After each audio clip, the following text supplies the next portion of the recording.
Assalamualaikum warahmatullahi wabarakatuh. Alhamdulillahilladzi arsala rasulahu bil huda subhana la ilma lana illa ma 'allamtana innaka antal alimul hakim. Rabbi shrah li sadri wa yassir li amri wahlul 'uqdatam min lisani yafqahu qawli wa saddid lisani bihabibi qalbi sayyidina wa maulana Muhammadin. Alhamdulillahirabbil alamin. Pada saat ini kita masih diberikan Allah Subhanahu wa ta'ala nikmat yang begitu banyak. Dengan nikmat yang Allah berikan kepada kita semua, dengan nikmat tersebut kita masih bisa menjalankan seluruh aktivitas kita dengan keadaan tetap beriman kepada Allah Subhanahu wa ta'ala.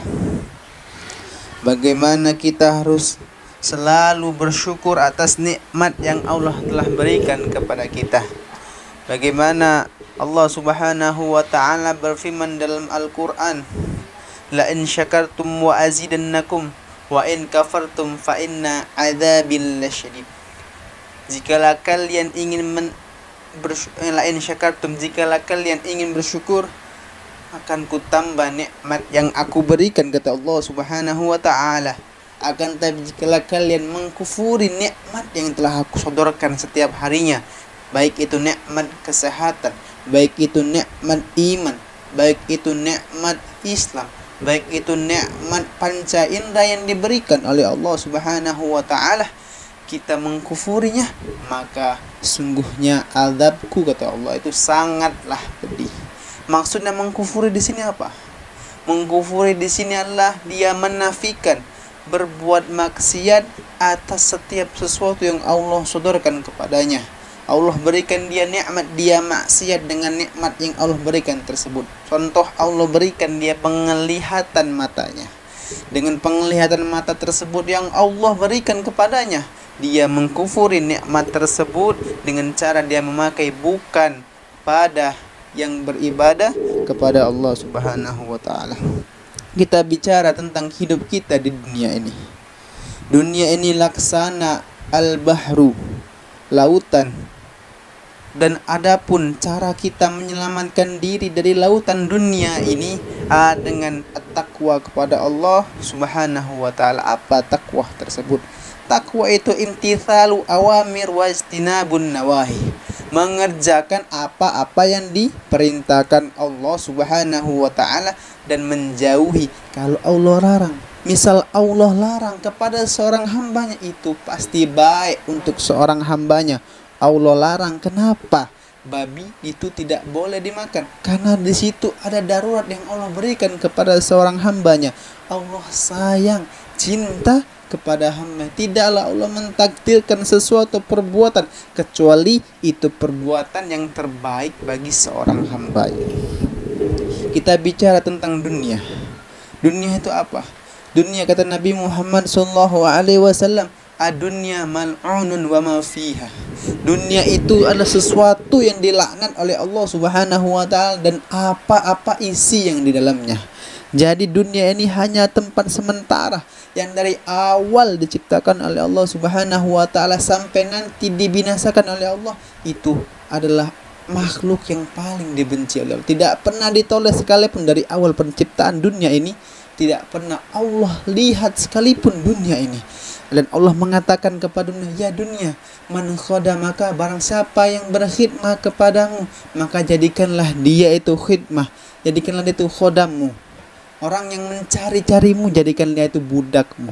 Akan tapi man khadamani, akan tapi orang yang menjadi budakku, yang dia itu selalu beribadah kepadaku, kata Allah, maka kau jadilah budak untuk dia. Dia mau apa-apa dipermudahkan oleh Allah Subhanahu wa ta'ala. Mau jodoh, Allah permudahkan.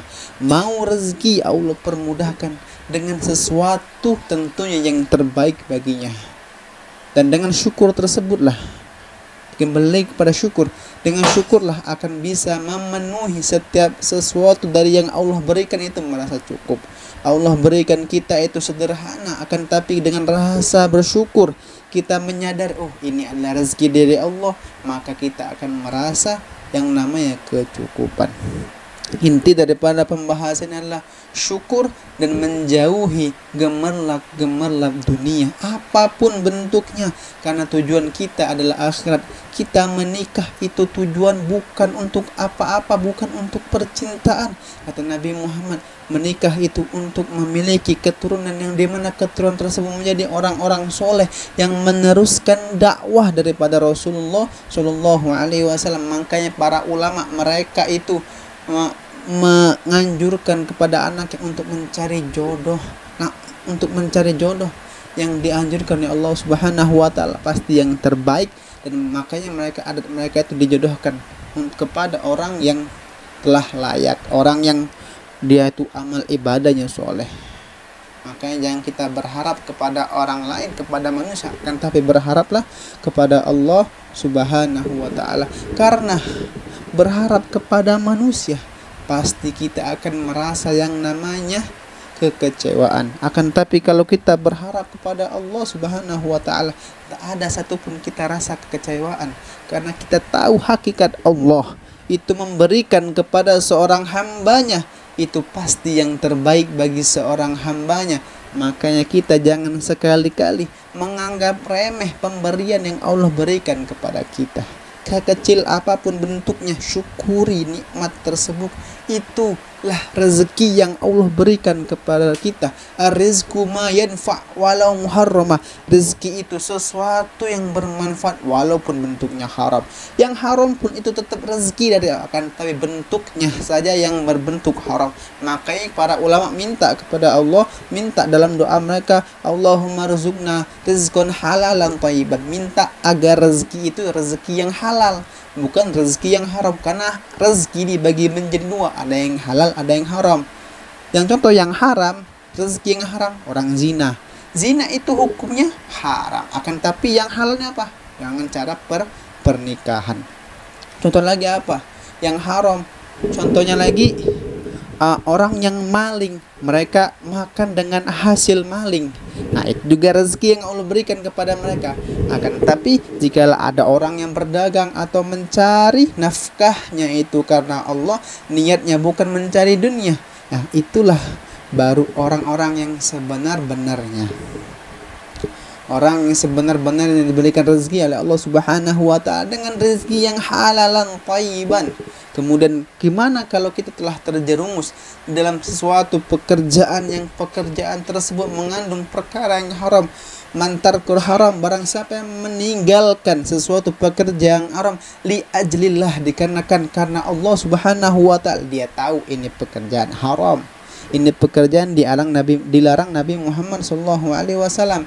Dia tinggalkan karena Allah, bukan karena manusia, bukan karena mengharapkan ingin mendapatkan dunia. Dia meninggalkan pekerjaan yang haram tersebut karena Allah, maka Allah akan badlahu, akan menggantikan itu pekerjaan kepadanya sesuatu yang halal, sesuatu yang mubarakah, sesuatu yang khair minhu, yang lebih baik daripada yang tadinya dan lebih halal daripada yang tadinya. Dan itulah akan menjadi asbab keberkahan di dalam hidupnya. Bagi itulah daripada rezeki yang diberikan Allah kepada seorang hambanya.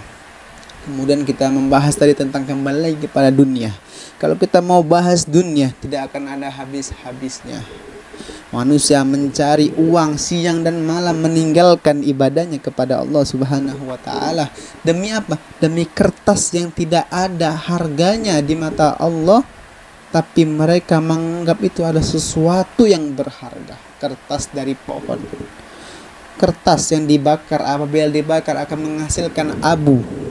Kan tapi kalau dia itu berbuat sesuatu yang ibadah, kalau dia bernilai ibadah, contohnya dia bekerja mencari dunia, bukan niat untuk dunia, akan tetapi untuk mencari sesuatu yang itu bernilai ibadah. Dengan apa? Niatul khalis, dengan niat yang ikhlas dia karena semata-mata perintah Allah. Contohnya kepala keluarga mencari rezeki untuk anak-anaknya, dia niat untuk mencari nafkah, ada dalam niatnya. Seketika melakukan pekerjaan tersebut, maka dia akan mendapatkan rezeki yang halalan, kemudian akan mendapatkan ajrul indallah, akan mendapatkan pahala di sisi Allah Subhanahu wa ta'ala. Dengan apa? Niatul khalis. Nah, berarti intinya yang pertama adalah tidak cinta kepada dunia, kemudian jangan berharap kepada manusia, kemudian janganlah kita menjadi babunya untuk dunia, dan janganlah kita meninggalkan Allah di setiap apapun. Kemudian yang terakhir adalah niat yang ikhlas di setiap perbuatan kita, apapun bentuk perbuatannya. Disinilah pembahasan kita.